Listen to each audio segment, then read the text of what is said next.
Howdy folks, Lath and Plaster, 100 years old, 105 years old actually, and I'm up to the last of it. It's got to come down so that it can go with a skip and new walls can be built. This whole wall here is going, that wall's moving, and this will end up being, the space that we're standing in will end up being a really big lounge room with two big glass windows to catch the northern sun and looking out on a rather secluded courtyard.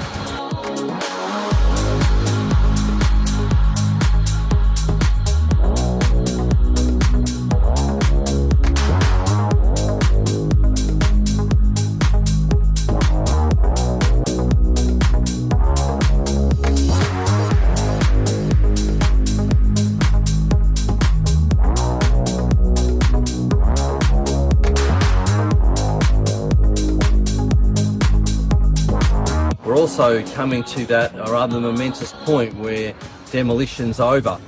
If you look up above, you'll see what's left of pressed metal ceilings, and yet they've been framed out with new bulkheads that are going to have LED lighting shining up, highlighting the pressed metal. And over on the wall, you might not recognise it, but it's the outline of a 70-inch colour television. Mum and Dad would be horrified at the thought of something that big. I think I am a little bit myself, but anyway, you've got to allow for what people are going to want to buy. And yet we've got curved walls and we've got huge spaces. This really is becoming a house for the 21st century. But how do you hold on to 100 years of people living in this house? These floors have been here that long, and yet if you didn't know that, if you didn't somehow have a sense of, wow, this isn't all brand new, the story of what's happened at 1 Everton Grove could be lost forever.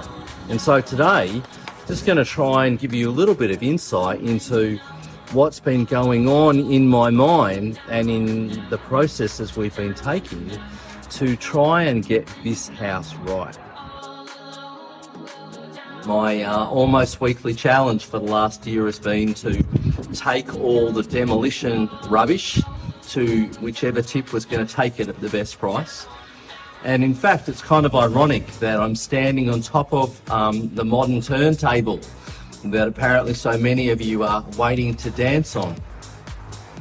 One of the beautiful creative elements of a task like this is deciding, what do we save? What do we keep? What do we chuck?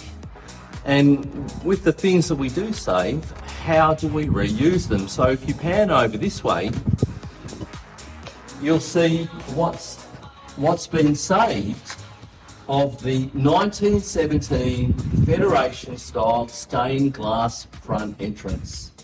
You've got the door, you've got one of 4 pressed metal ceilings that I've pulled down and saved, and then you've got the beautiful arch stained glass.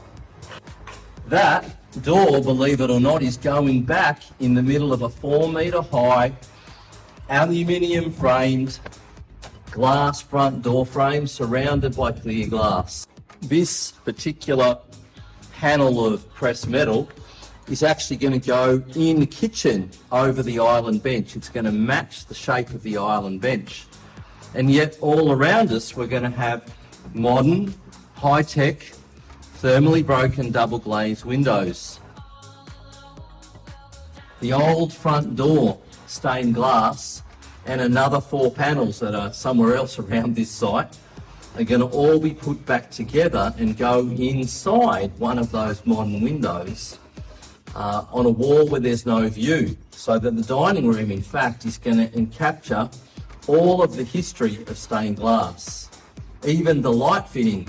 The light fitting in that room, I managed to pull out the door jamb, and the door jamb from the front door, which has had probably thousands of people walk over it in the last 100 years, we are somehow going to remodel that into a light fitting that's going to hang over the modern kitchen bench.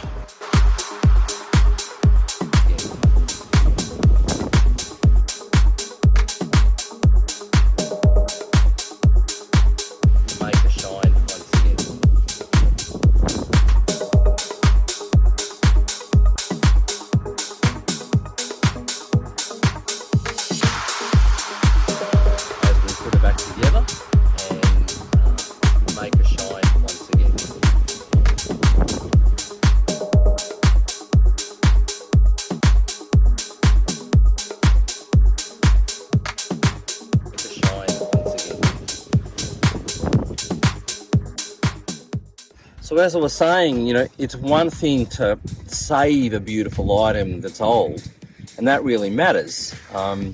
Take this grass tree. This came from a seedling on the property where my mother and her sisters and brother were born. She transplanted it about 30 years ago, and I dug it up before we sold Dad's house. So history really matters, it tells a story. And these posts behind me, when I said to everyone I'm going to save all the wooden stumps, I'm going to reuse them somehow in the garden, everyone went, what? Yet I think they've worked out really effectively in the ground as pieces of artwork, both here and over there. They also serve a really practical purpose on that side, and that is they stop little kids falling up a 1 metre high retaining wall. So I suppose that's where the challenge now lies. We finished demolition, so stay tuned as we put it back together and make a shine once again.